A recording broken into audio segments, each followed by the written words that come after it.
Would somebody please switch my camera on, please? Switch it on. I'm not messing. I've got Steve Nork in here. I've got a feather duster and it's loaded. Don't believe me? He's not bluffing. Help. Now roll the titles. Oh my god. I said roll the titles. No. Don't make me do this. Not the duster. Har har har he he he he.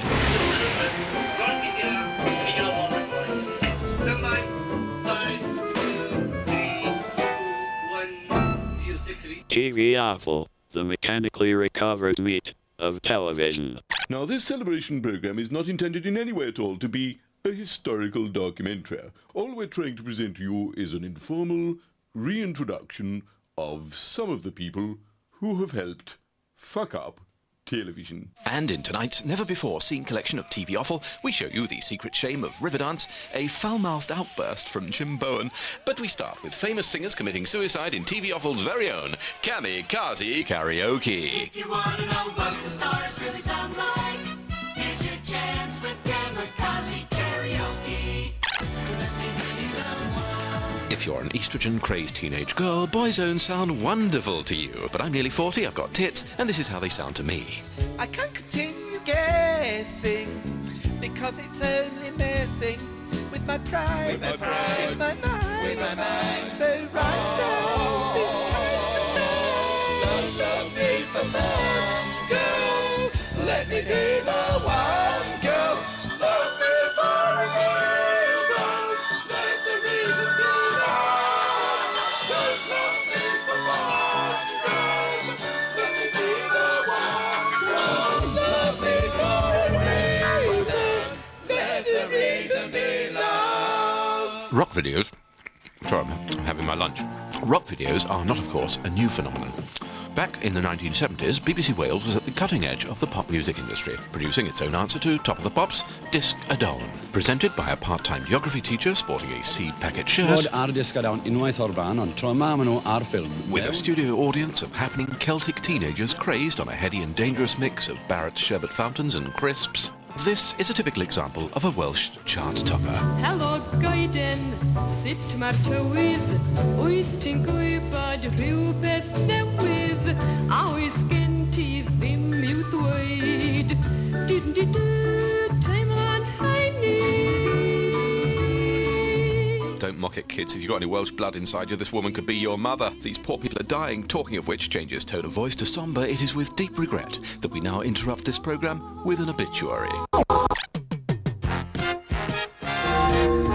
Another unexpected celebrity bites the dust. On TV, awful's honest obituary. It was only this week that Noel Edmonds, still at the height of his powers, was busily displaying his unique comedic gifts, making hilarious gestures and covering members of the public in pink gunk. Born Noel Edmonds, Noel Edmonds started his career by entertaining children. Then, due to a scheduling error in the early 80s, his infantile shows began to be transmitted in an adult time slot. With his streaked hair, his common touch, and his smug, self-assured manner. Hello, what's your name? Hello, Jackie. Edmonds was a family entertainer who never resorted to smutty schoolboy innuendo. And we all know how important it is to have your ghoulies comfortable. Somebody's fiddling with my knob. Some saw him as a stinking, slimy, down-market local rep from a package holiday firm. His critics were less kind. They claimed that he suffered from little man problem and was living proof of the truth of the basic TV theorem: the smaller the presenter's stature, the bigger the ego. Perhaps it was the shortness of his legs that explained the mystery of Edmonds' pointless running about the studio. Some said it was simply another way of drawing attention to himself. Others wondered why he didn't just set off a few seconds earlier and just walk around like a normal person. But Edmonds was no normal person.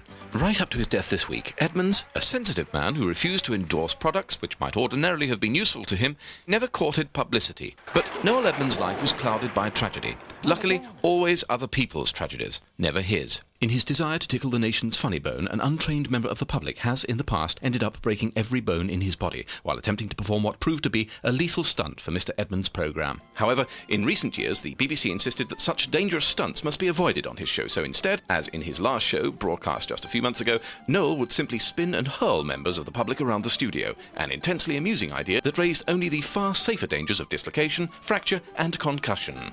But it is as a 50-year-old man playing schoolboy practical jokes for which he'll be best remembered. Indeed, the manner of his death was so bizarre, many thought it was a practical joke. Edmonds had become so thoroughly slimy that eventually, live on camera, he spontaneously oleaginated and turned into a massive oil slick that was accidentally released into the ocean, causing ecological havoc amongst seabirds and animals in the vicinity. An undignified end to the career of one of the brightest stars in the televisual firmament. He leaves £50 million and no friends. Noel Edmonds, who died yesterday. TV Offal. Apropos of nothing, when I was a child and the Daleks were only shown in black and white, they looked to me like frightening Nazis. But then came colour television, and suddenly I could see that they were really rather florid and harmless. Indeed, there's something intrinsically effeminate about Daleks after all. There's the skirt, the plunger that's always getting erect when other Daleks are around, the all-male bonding, the obsession with discipline. Isn't it obvious? The Daleks are gay. And this is what they seem like to me. They're camp.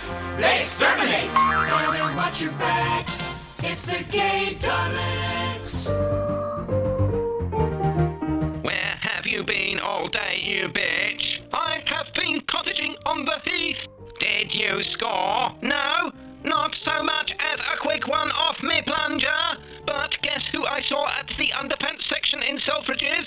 Tell me. Michael Portillo. Gorgeous. Unfortunately, he is not a homo, so I ejaculated him. You vicious old queen. He had huge feet, and you know what they say about men with big feet? Yes, big shoes. Ha ha ha ha ha. Let's go to a sauna. Pass me some KY jelly. Ooh, ooh, white wee wee. Ooh, ooh. Ooh, YMCA, young man, YMCA. Join the Gay Daleks next time when they organise a giant open-air pop-up party at Clacton and go clubbing with Jason Donovan and Terry Waite. Young man, YMCA.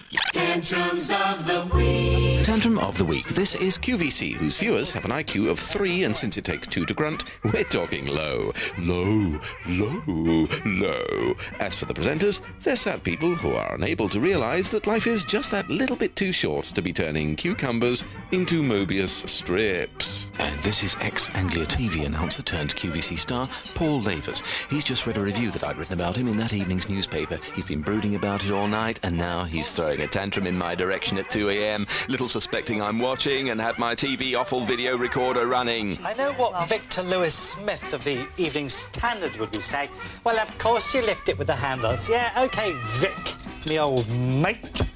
But what the nice thing about these handles, Vic, is that they're at a great angle, so you're not going to drop it. And also, they don't stick out at the sides, unlike you, Vic. Dear, dear, it's harder to know what's sadder, Paul losing his pride and letting himself go, or me watching QVC at 2 a.m. in the first place. Answers, please, on a postcard which will be placed in the circular filing cabinet in my office, the one marked rubbish bin. Look at these poor people. Look, they're Irish cripples. It's tragic. They have their shoulders hammered and their arms dislocated at birth. And then they're smuggled into London and pushed on stage and forced to dance in this terrible freak show. Look at their pathetic arms dangling by their side. They can only use their legs. And next time on Channel 4, we'll be looking, excuse me, I know this is... Excuse me, I know this is a little unusual for a television announcer, but without warning, I find that I have to go to the toilet. Would you join me, please, while I have a tinkle? I'm sorry about this. I know it's unusual for television, but I've got to just get my fly open. Prostate problems.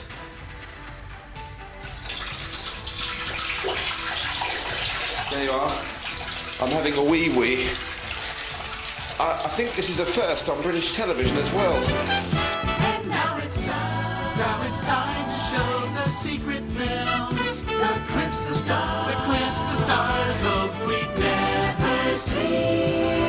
The shows that failed, derailed, and never made it to our screens. We bring you the pilots that crash. Paint the whole world with a rainbow. It is a little-known fact that the 70s children's show Rainbow nearly didn't make it to the screen. Why? Because as you'll see from this previously unbroadcast footage, 1 skin, the pilot script was allegedly written 2 skin, by a pissed-up scriptwriter 3 skin. who used to work for the Carry On films. Oh, Zippy, where's Bungle? Oh, I think Geoffrey's trying to get him up. I can't get it in, Geoffrey. Oh, Geoffrey, have you dropped one? I've got it in. We're going to talk about playing today. Playing with each other, Geoffrey? Yes, Bungle. Yesterday we played with our balls, didn't we? Yes, and we could play with our twangers as well. Have you seen Bungle's twanger? I've only got a tiny twanger, but it works well. I like to play with it. Right, come on then, let's all sing the plucking song. I'm the best plucker here. Jane's got 2 lovely maracas. Oh, it's Roger. Hello, everybody. Hello, fine. We could hear you all banging away. Banging can be fun. Yes, and I was banging away all last night with Rod and Roger. Pluck, pluck, pluck away. We're going to pluck all day today. Who would have believed it? Geoffrey, Jane, Freddie and Bungle making their own yoghurt. Next time, unless we receive £30,000 in cash from Jim Bowen, we will be showing the rest of this never-before-transmitted edition of Bullseye. Good evening, and welcome to fucking Bullseye. You're from Cockermouth. Is that where you live, or is it just your hobby? Just a hobby. I'll ask you again. Right. Name? Who keeps farting up there? Please welcome God's answer to mathematics, please. Hi, it's Stephen Hawking again. Coming up next, Assassination of the Week. And it's a real rib tickler today. Har he har he har he har he har he he har. Assassination of the week. Did they live or are they one food? Yes, it's Assassination of the Week.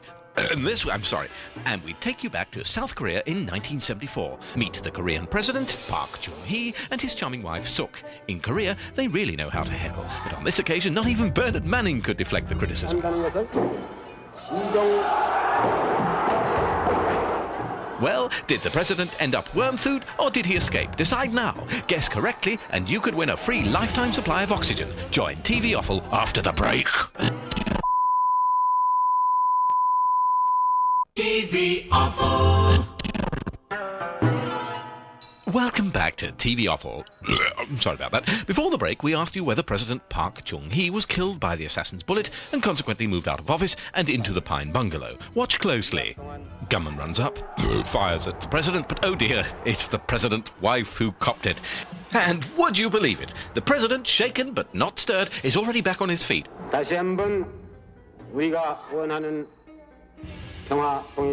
And totally indifferent to the fact that his wife had now become eligible for a full-page spread in Goodbye magazine. Next time, we visit Japan for more vaudeville-style carnage. Kamikaze karaoke. This caterwauling fat bastard is obviously preparing well in advance for the advent of widescreen television. Tell you something, if you stink of Steradent and you've got blue rinsed hair, he may sound like this to you, but this is how he sounds to me. Oh, night is solely, quei belle night, oh, sole mio, nai frontier tie, oh, sole mio, nai frontier tie, nai frontier.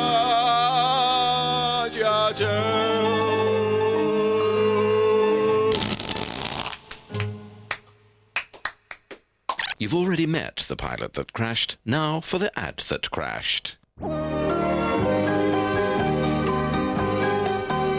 perfection in wine, food and atmosphere, this must be the restaurant of your choice. Yes, wine and dine her at the Criterion Steak and Lounge Bar. Prawn cocktails a speciality. Next, racism, and we take you back to the days when bigoted gentlemen like this were in no way regarded as offal by television companies. The black man has a different set of standards, values, morals and principles. In many cases, their grandfathers were eating each other. Well, the lion doesn't change his spots in all that time. But look at it this way. They come over here. Where they go in, the houses become cesspits of dirt. Now, this is not inevitable. Very often, if a black man makes a lot of money, what do you find? Again, a lack of taste. He's flashy. He's very often arrogant. Have you got a daughter yourself? I have a daughter who is young, charming, intelligent, with taste and discrimination. Well, what would you feel if she said that she was going to marry a coloured man? I should strongly advise her against it. I should give her all the practical reasons why not. I should ask her if she wanted to wake up in the morning and see a coffee-coloured little imp on the pillow beside her, calling her mummy. If she did marry him, I should be bitterly disappointed. Are you implying that a half-caste is in any way mentally deficient? Definitely. Thankfully, television has come a long way since those days. Oh no! Oh, sod it! We have a fault. Oh, it seems that these are not the only colour bars in British television. Personally, I favoured the black and white colour bars. And come to that, the monochrome test cards and music. For example, who can forget Test Card A? I can. Anglia TV's Test Card B was considered too dangerously exciting for the viewers in the Norwich area and was replaced by Test Card C and D, which saw right through until the advent of colour and Test Card F. Lovely. But what, you are asking, ever happened to Test Card E? This is Test Card E. Ah, it's disgusting. TV offal can reveal that it was withdrawn after only 3 minutes on the air. I mean, it's obvious why it was taken off. The chrominance is all over the end of the luminance. Next time, the TV offal night school history course will be looking back at TV clocks and recalling the BBC's great clock caption disaster of 1972, when, owing to a carelessly driven tea trolley, the entire nation glimpsed the hard-working BBC engineers. Fantasy programme of the week. What if Richard Baker were blind drunk at the last night of the proms? Which, of course, he wasn't. Good evening, and we welcome viewers around the world to the last night of our proms. I'm up in the gallery of the hall tonight, insulated to some extent anyway from the hubbub